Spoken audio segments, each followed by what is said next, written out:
안녕하세요. 허리필수 말씀 충전 하필큐티 조종환입니다. 오늘 함께 나눌 하나님 말씀은 시편 139편 1절에서 12절까지 말씀입니다. 여호와여, 주께서 나를 살펴보셨으므로 나를 아십니다 라고 이렇게 고백하고 있습니다. 여기서 이 살펴보다 라고 하는 단어는 굉장히 치밀하고 자세하게 알아가는 과정이에요.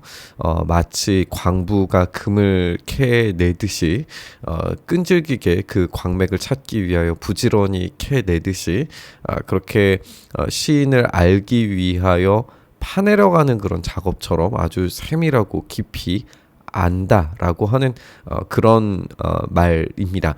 그래서 이 알고 계신다, 이 살펴보신다라고 하는 이 단어가 이 부지런히 찾는 과정과 결과를 의미하는 말인데, 이걸 하나님께서 그렇게 아신다라고 말하기 때문에 하나님께서는 부지런히 찾으실 필요는 없지만 그만큼 자세하고 치밀하게 알고 계신다라고 하는 걸 보여주는 그런 말이라고 볼 수 있습니다. 하나님께서는 그 모든 것들을 다 알고 계시기 때문에 그 아심에 대해서 앉고 일어섬, 또 멀리서도 이 생각을 밝히 아신다라고 그렇게 이야기를 하고 있고, 모든 길과 내가 눕는 것들을 살펴보셨기 때문에 모든 행위를 익히 아십니다 라고 이렇게 고백을 하고 있어요. 내 혀의 말을 알지 못하시는 것이 하나도 없으시니다 라고 이야기하면서 어떤 말과 행동에 대해서 어떤 것 하나도 하나님 앞에 숨길 수 없다라고 하는 걸 보여주죠. 근데 여기서 이 하나님의 알에 대해서 우리가 조금 더 생각을 해보면, 지금 여기서 앉고 일어섬이라고 하는 것은 이제 행동과 어떤 이 장소적인 측면들을 우리가 생각을 해볼 수 있을 것 같고, 이 멀리서도라고 하는 것은 이 공간적인 것만 이야기하는 것이 아니라 이 시간적인 면에서도 이야기해 볼 수 있을 것 같아요. 우리가 조금 이따가 또 다시 한번 살펴보겠는데, 그래서 이 의도와 공간, 시간, 그 모든 것들에 대한 하나님의 지식이 압도적이다라고 하는 것이 지금 이 시인의 표현인 겁니다. 우리가 히브리서 말씀 보면 이런 말씀 있잖아요. 하나님의 말씀은 그 어떤 칼날보다 예리하여서 혼과 영과 관절과 골수를 찔러 쪼개기까지 한다라고 그렇게 말씀하시는 걸 우리가 알고 있잖아요. 한마디로 말해서 우리 하나님의 그 지식과 알미라고 하는 것은 우리의 내면에 있는 가장 깊고 세밀한 것까지도 다 알고 계시기 때문에 그 하나님 앞에서 숨길 수 있는 것이라고는 아무것도 없다라고 하는 결론에 도달하게 되는 겁니다. 이제 시인이 이야기하는 것은 주께서 나의 앞뒤를 둘러싸시고 내게 안수하셨습니다라고 이렇게 이야기를 하고 있어요. 그 압도적인 알에 대해서, 하나님의 이 신적인 지식에 대해서 시인이 느끼는 감정은 긍정적인 것 같아 보이지 않아요.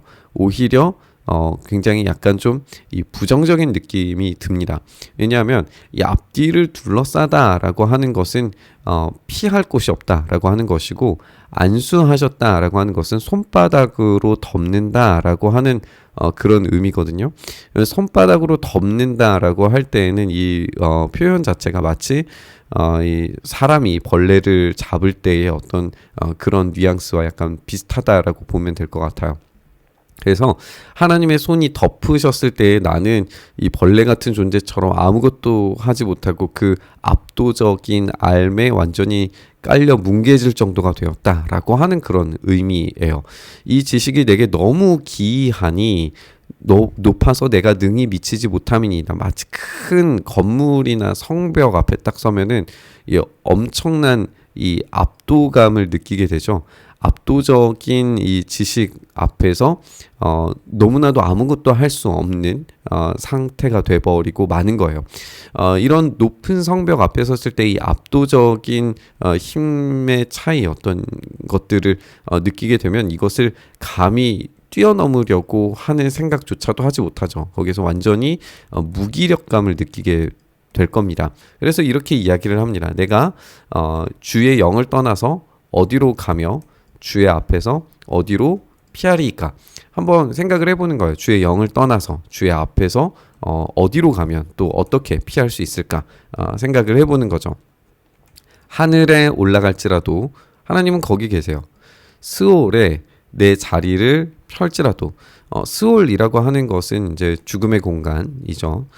죽음의 상태입니다. 거기에 자리를 폈다라고 하는 것은 거기에 거주하는 죽음 가운데 내려간다고 할지라도 하나님은 거기 계세요. 그러니까 하나님은 이 하늘 위에는 당연히 하나님의 천상적 공간이고 이제 이 고대 당시의 우주관을 좀 생각을 해볼 필요가 있을 것 같은데, 하늘은 이 돔 형태로 되어져 있고, 이 스올은 이 지하 세계에 이렇게 산맥처럼 이렇게 되어져 있어요. 그래서 이 동쪽으로부터 이 서쪽으로 향해서 이렇게 해와 달과 별들이 이제 움직이는 그런 이 우주관을 가지고 있습니다. 이 우주 위에 이제 땅과 바다가 나뉘어져 있고, 이 바다 속에는 이 스올이 있어서 이 스올 가운데에서 이제 그 악한 영들, 또 죽음, 괴물 뭐 이런 것들이 살고 있는 공간으로 인식을 하고 있었어요. 스올에 내 자리를 펼지라도라고 하는 것은 이 하늘 끝 천상의 공간에 하나님께서 거주하시기 때문에 여기 끝에 있는 것이고, 스올에 자리를 펼지라도 하나님은 그 모든 것의 창조자이시기 때문에 이 스올 끝에도 결국에는 하나님이 계실 거예요. 결국 하나님은 이 우주 공간 전체를 다스리고 계신다라고 하는 시인의 생각을 담고 있는 거죠. 이것이 우리의 우주관을 생각하더라도 틀린 이야기가 아닙니다. 우리의 우주는 결국에는 한계가 있을 수밖에 없고, 그 한계 너머에 무엇이 있는지 우리의 과학적인 지식이 다 알 수가 없죠. 그러나 분명한 것은 그 모든 것을 창조하신 하나님께서 그 우주 전체를 감싸고 또 남으심이 있기 때문에 그 모든 것을 아신다라고 하는 이 시인의 표현은 틀린 말이 아닐 겁니다. 이렇게 이 높은 하늘과 스올이라고 하는 것은 위아래 상하의 관계예요. 여기에 새벽 날개를 치며 바다 끝에 가서 거주할지라도라고 하는 것은 이 새벽 날개라고 하는 이 시간을 생각을 해야 되는데, 이 새벽 날개는 해가 뜨는 시간이죠. 그리고 바다 끝이라고 하는 것은 이스라엘 생각해 보시면 되는데, 이스라엘은 이제 이 지중해를 생각을 했을 때 지중해가 이제 서쪽이기 때문에 이 서쪽 끝에 이제 해가 지는 곳이죠. 이 동쪽에서 해가 떠서 땅에서 해가 떠서 이 지중해로 바다로 이제 해가 지는 그런 모형을 이제 생각하시면 돼요. 바다 끝에 가서 거주할지라도라고 하는 것은 이제 우주가 끝나는 곳이에요. 이제 자기의 세계가 끝나는 곳. 그렇기 때문에 지금 새벽 날개를 치며 바다 끝에 거주할지라도라고 하는 것은 그 공간적으로는 동에서부터 서까지를 이야기하는 것이지만 시간적으로 생각을 하면 새벽부터 황혼까지예요. 그래서 인생의 시작부터 죽음에 이르는 끝까지 라고 생각을 하면 됩니다. 그래서 이게 잘 연결이 되는 게 이 새벽 날개와 하늘, 또 이 바다 끝이라고 하는 것이 스올, 이렇게 연결이 되어져 자연스럽게 연결이 되죠. 그래서 이 상하 좌우 그 생명과 죽음의 어떤 시간적인 흐름까지도 하나님께서 다 거기 계신다라고 하는 거예요. 그래서 우리는 이 시인의 표현이 어떤 이 장소적인 것만 표현하려고 하는 것이 아니라 장소와 시간, 우주 전체를 놓고 볼 때에 그 어떤 곳에서도 주님께서는 계신다. 그곳에서 내가 피할 수 있는 곳은 없다라고 하는 것을 이야기하고 있습니다. 그런데 이런 이 압도적인 우주 공간 어디에서도 하나님께서 계시고 그 압도적인 지식으로 살펴보신다라고 하는 것을 느끼고 있는, 알고 있는 이 시인이 그렇다면 그것이 나를 진짜 힘들고 괴롭게만 만드는 것인가 라고 그렇게 생각을 해볼 때 이것이 좀 다른 결론에 다다른다는 것을 발견하게 돼요. 거기서도 주의 손이 나를 인도하시며 주의 오른손이 나를 붙드시리이다. 그러니까 인도하시고 붙드신다라고 하는 것은 하나님의 이 보호가 작동된다라고 하는 거예요. 우주 끝 어디 그리고 시간적인 측면 그 어딘가에서 하나님께서 일하시지 않는 공간이 없기 때문에 하나님께서 아시는 삶, 그 삶 안에서 하나님께서는 가장 좋은 것을 허락해 주실 수 있는 분이에요.